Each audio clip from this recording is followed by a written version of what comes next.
আমি তোমাকে দুইটা চোখ দিয়েছিলাম, তোমাকে আমি সুন্দর অভাব গঠন দিয়েছি, তোমাকে রিজিক দিয়েছি, গাড়ি বাড়ি দিয়েছি, তোমাকে স্ত্রী দিয়েছি, তোমাকে সম্পদ দিয়েছি, তোমাকে এত নিয়ামত দিলাম, তুমি আমার জন্য কি এনেছ? নাকি ভোগ বিলাস করে শেষ করেছ? চক্ষু দিয়েছি, চোখ দিয়ে কি জেনা চর্চা করেছ?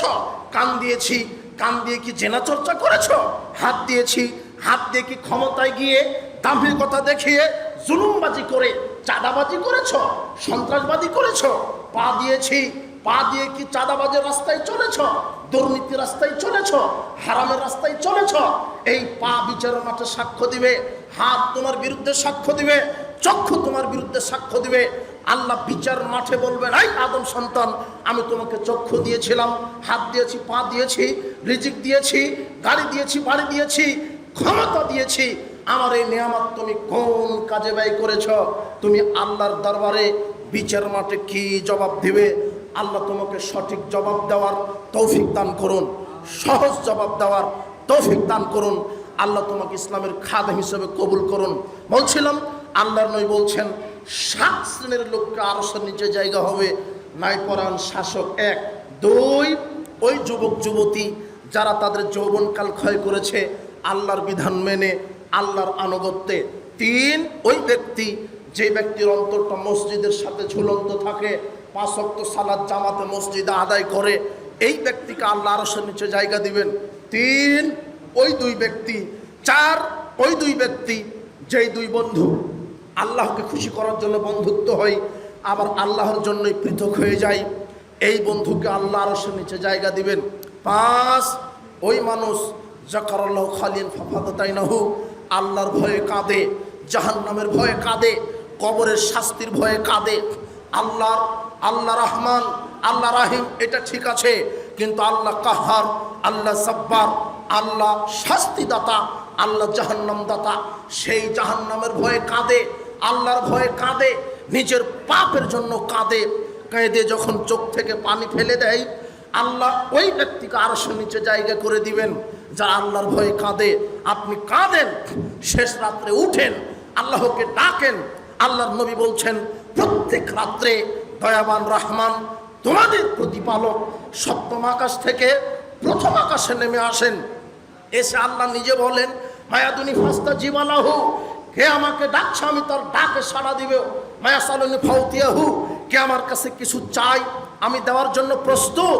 মায়াস্তাগফিরুনি ফাগফিরালাহু, কে তার পাপের জন্য কান্নাকাটি করে, কে তার পাপ থেকে ক্ষমা ভিক্ষা চাই, আমি ক্ষমা ভিক্ষার জন্য প্রস্তুত। যুবক, এইভাবে আল্লাহ তোমাকে ডাকেন। আর সেই সময়তে, যেই সময়তে আল্লাহ ডাকছেন, তোমার জন্য নেমে এসেছেন প্রথম আকাশে, সেই সময়তে তুমি মোবাইল নিয়ে ব্যস্ত, খেলা নিয়ে ব্যস্ত, জোয়া নিয়ে ব্যস্ত, মাদক নিয়ে ব্যস্ত, জোয়া নিয়ে ব্যস্ত, এই যে হাঙ্গামা দাঙ্গাম নিয়ে ব্যস্ত, ক্ষমতার দাপট নিয়ে ব্যস্ত। আল্লাহ তোমাকে হেদায়েত দান করুন, আল্লাহ তোমাকে ক্ষমা করুন। উপস্থিত বৈঠকের মুসলিম দিনী ভাই বোন, 6 ওই ব্যক্তিকে আল্লাহ আরশের নিচে জায়গা দিবেন। রাজুলুন দাত ইমরাতুন জাতা মানসিবিন জামালিন, যেই সুন্দরী নারী কোনো যুবককে বলে আসো জেনা করি, সম্ভ্রান্ত সুন্দরী নারী যখন কোনো যুবককে বলে আসো জেনা করি, পার্কে ঘুরতে যাই, অমুক রিসোর্টে ঘুরতে যাই, রেল স্টেশনে যাই, ট্রেন স্টেশনে যাই, রেল লাইনে যাই, অমুক হোটেলে যাই, যুবককে যখন জেনার জন্য নারী ডাকে, পরমা সুন্দরী নারী, ডানা কাটা পরি সুন্দরী নারী ডাকে, ওই সময়তে যুবক যদি বলতে পারে ইন্নী আখাফুল্লাহ, না না না, আমি আল্লাহকে ভয় করি, আমি আল্লাহকে ভয় করি, তোমার চাইতে হাজার লক্ষ কোটি গুণ সুন্দরী নারী আল্লাহ আমার জন্য জান্নাতে রেডি করেছেন, আমি দুনিয়াতে ঈমান হারাবো না, জেনায় লিপ্ত হব না, পরকীয়ায় লিপ্ত হব না, তোমার মতো হাজারো নারী যদি আমাকে জেনার জন্য ডাকে আমি যাব না। ইন্না আখাফুল্লাহ, আমি আল্লাহকে ভয় করি। এই যুবককে আল্লাহ আরশের নিচে জায়গা করে দিয়ে জান্নাতুল ফেরদাউস দান করবেন। যুবক, তোমার জন্য এই হাদিস। 7ম শ্রেণীর মানুষ যারা গোপনে দান করে, ডান হাত দান করে, বাম হাত বুঝতে পারে না, গোপনে দান করে, 7 শ্রেণীর মানুষকে আল্লাহ আরশের নিচে জায়গা করে দিবেন। যুবক, তুমি আছো এই 7 শ্রেণীর মধ্যে যদি তুমি যৌবনকালটা আল্লাহ রাস্তায় ব্যয় করতে পারো, মুহাম্মদ সাল্লাল্লাহু আলাইহি ওয়াসাল্লামের আদর্শে কাটাতে পারো। মুহাম্মদ সাল্লাল্লাহু আলাইহি ওয়াসাল্লামের আদর্শ কি? সত্য কথা বলা। এটা কার আদর্শ? মুহাম্মদ সাল্লাল্লাহু আলাইহি ওয়াসাল্লামের। মুহাম্মদ সাল্লাল্লাহু আলাইহি ওয়াসাল্লামের আদর্শ কি? সত্য কথা বলা। মুহাম্মদ সাল্লাল্লাহু আলাইহি ওয়াসাল্লামের আদর্শ ন্যায় পরায়ণতা। মুহাম্মদ সাল্লাল্লাহু আলাইহি ওয়াসাল্লামের আদর্শ আমানতদারিতা। মুহাম্মদ সাল্লাল্লাহু আলাইহি ওয়াসাল্লামের আদর্শ সত্যবাদিতা। মুহাম্মদ সাল্লাল্লাহু আলাইহি ওয়াসাল্লামের আদর্শ অসহায় মানুষকে সহযোগিতা করা। মুহাম্মদ সাল্লাল্লাহু আলাইহি ওয়াসাল্লামের আদর্শ আপনার দারিদ্র মানুষের দারিদ্র বিমোচন করার ব্যবস্থা করা। মুহাম্মদ সাল্লাল্লাহু আলাইহি ওয়াসাল্লামের আদর্শ প্রতিবেশীর হক আদায় করা। মুহাম্মদ সাল্লাল্লাহু আলাইহি ওয়াসাল্লামের আদর্শ আত্মীয় স্বজনের হক আদায় করা।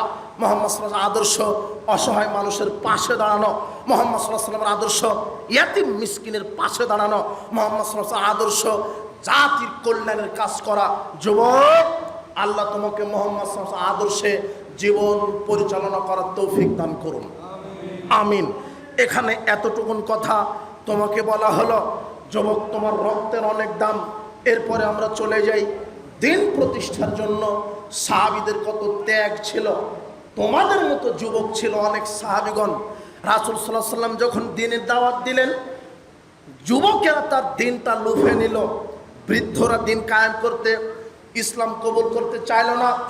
রাসূল সাল্লাল্লাহু আলাইহি ওয়াসাল্লাম যখন দ্বীনের দাওয়াত দিলেন, যখন প্রথম ইসলাম কবুল করে যুবকেরা, ওমর ইবনুল খাত্তাব যখন ইসলাম কবুল করলেন, 26 বছরের টাটকা যুবক, রক্তের পা থেকে মাথা পর্যন্ত টকবগে রক্ত শিরা উপশিরায় বইছে, এমন 26 বছরের যুবক ওমর ইবনুল খাত্তাব, সে ইসলামের সুধা পান করেছে। তোমার মতো যুবক আলী রাদিয়াল্লাহু আনহু যখন ইসলাম কবুল করে, তোমার মতো যুবক আম্মার যখন ইসলাম কবুল করে, তোমার মতো যুবক যখন আবু যার গিফার ইসলাম কবুল করে, তোমার মতো যুবক যখন হানজালা ইসলাম কবুল করে, তোমার মতো যুবক, যুবকেরাই ইসলাম, মুআজ বিন জাবাল ইসলাম কবুল করে, মুসাব বিন উমার যখন ইসলাম কবুল করে, তোমার মতো যুবক খাব্বাব বিন আদি যখন ইসলাম কবুল করে, তোমার মতো যুবক খুবাইব বিন আদি, খাব্বাব বিন আরাদ যখন ইসলাম কবুল করে, তোমার মতো যুবক, যুবকেরাই ইসলাম প্রতিষ্ঠায়, আল্লাহর দ্বীন প্রতিষ্ঠায় এগিয়ে এসেছে। এই জন্য বলি, হে যুবক, তোমার রক্ত, তোমার মেধাকে মূল্যায়ন করো। তোমার এই ইমানি চেতনা, তোমার এই জিহাদি চেতনা দিয়ে তুমি শয়তানের কুফরি ঝান্ডাকে তুমি অবনমিত করো, আর আল্লাহর তাওহীদকে তুমি সমুন্নত করো। আল্লাহ তোমাকে এই কাজে কবুল করুন, আমিন। সমাজ সংস্কারে তোমাকে এগিয়ে যেতে হবে। প্রত্যেকটা সেক্টরে তোমাকে কাজ করতে হবে। তোমাকে জাহেলিয়াতের বিরুদ্ধে কথা বলতে হবে। তুমি জাহেলিয়াতের বিরুদ্ধে থাকবে, অন্যায়ের বিরুদ্ধে থাকবে, ন্যায়ের পক্ষে থাকবে। তোমার অনেক দাম, অনেক মর্যাদা। সাহাবীগণ তাদের জীবন, জান, মাল, রক্ত দিয়ে দিনকে টিকিয়ে রেখেছে। যুবক, আর তুমি তোমার এই যৌবনকাল তুমি গানের নিকটে ইমানকে বিক্রি করে দিয়েছো। গান বাজনা, জেনা, জুয়া, লটারি, দাঙ্গামা, হাঙ্গামা, মানুষের উপরে নিষ্পেষণ করা, ক্ষমতার অপব্যবহার, এগুলির কাছে তুমি ইমানকে বিক্রি করে দিয়েছ। ক্ষমতা চিরদিন থাকবে না, এই ক্ষমতার দাপট দেখাবে না। যৌবনকাল চিরদিন থাকবে না। এই যৌবনকালটা ক্ষয় করো তুমি আল্লাহর রাস্তায়। আল্লাহ তোমাকে কবুল করুন। আমি বিশ্বাসী, বাংলাদেশের যুব সমাজ যদি সঠিক তাওহীদ বুঝতে পারে, আকীদা মানহাজ বুঝতে পারে, ইনশাআল্লাহ আগামীতে বাংলাদেশে রাষ্ট্রীয়ভাবে ইসলাম কায়েম হয়ে যাবে ইনশাআল্লাহ। তোমাদের রক্তের অনেক দাম। আল্লাহ তোমাদেরকে সঠিক আকীদা মানহাজ তাওহীদ বোঝার তৌফিক দান করুন।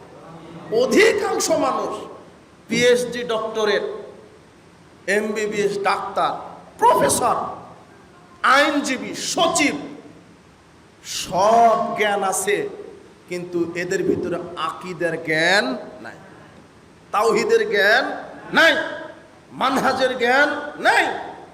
ইমানের রুকুন কয়টা জানে না, ইসলামের রুকুন কয়টা জানে না, তাওহীদ কি জিনিস জানে না। হজ মৌসুমে হজ করে, উমরা করে, আরে টাকা থাকলেই হজ করা যায়, এটা কোনো ব্যাপার না। কিন্তু হজ করলেই মুসলমান হওয়া যায় না। কোটি টাকা দিয়ে মসজিদ নির্মাণ করলেন মুসলমান হওয়া যায় না। হজ করে সুদের সাথেও জড়িত, মসজিদের সভাপতি সেক্রেটারি ও ঘুষের সাথে, দুর্নীতির সাথে, মাদকতার সাথে জড়িত, মাদ্রাসার প্রিন্সিপাল সুদ ঘুষের সাথে জড়িত। এরকম লোক নাই? এদেরকে দিয়ে কি হবে? এরা হলো সমাজের আগাছা। যুবক, তোমাদেরকে অন্যায়ের প্রতিবাদ করতে হবে। তোমাদের মধ্যে একটা দল থাকা দরকার যারা সমাজে অন্যায়ের প্রতিরোধ করবে, ন্যায়ের আদেশ দিবে। এইরকম একটা যুব সমাজ দরকার। এই যুবকদের ইসলামী বিপ্লবের মাধ্যমেই আগামীর বাংলাদেশ হবে সালাফিদের বাংলাদেশ, ইনশাআল্লাহ। আগামীর বাংলাদেশ হবে এই যুব সমাজের বাংলাদেশ, যারা কোরআন সুন্নাহর ভিত্তিতেই রাষ্ট্র পরিচালনা করবে, ইনশাআল্লাহ। কিন্তু এই ক্ষেত্র তৈরি করতে হবে। তোমাকে মুসআব বিন উমাইরের মতো রক্ত দিতে হবে, দিন রাত পরিশ্রম করতে হবে। কিন্তু শয়তান তোমার মেরুদণ্ড ভেঙে দিয়েছে মাদকতা। তুমি জুয়ায় অ্যাডিক্টেড হয়েছ, তোমার ঈমান আর কাজ করে না। ঈমান জ্বলার কথা ছিল, ঈমানের এই অগ্নিশিখায় সমস্ত জাহেলিয়াতকে পুড়িয়ে ছাই করে দেওয়ার কথা ছিল। কিন্তু তোমার ঈমান নিভু নিভু করতে করতে এমন পর্যায়ে চলে গেছে, সুদ ঘুষ জুয়া মাদকতা জেনা ব্যভিচার এগুলি করতে করতে তোমার কলবের ভিতর থেকে ঈমান চলে গেছে। তোমার এই জাহেলিয়াতকে কবর দিতে হবে, ঈমানকে আবার ফিরিয়ে আনতে হবে। তাহলেই তোমার দ্বারা সমাজ সংস্কার সম্ভব হবে, ইনশাআল্লাহ। আল্লাহ তোমাকে কবুল করুন, আমিন। তোমার রক্তের অনেক দাম। আগামীতে আমাদের লক্ষ্য উদ্দেশ্য হবে, আল্লাহ তুমি যুবকদেরকে দ্বীনের খাদেম হিসেবে তুমি কবুল করো, মুসআব বিন উমাইরের মতো। আর যারা অভিভাবক আছেন তাদেরকে আজকে নসিহা স্বরূপ বলে যাব, আপনার ছেলে মেয়েকে দ্বীন শিক্ষা দেন, ইসলাম শিক্ষা দেন।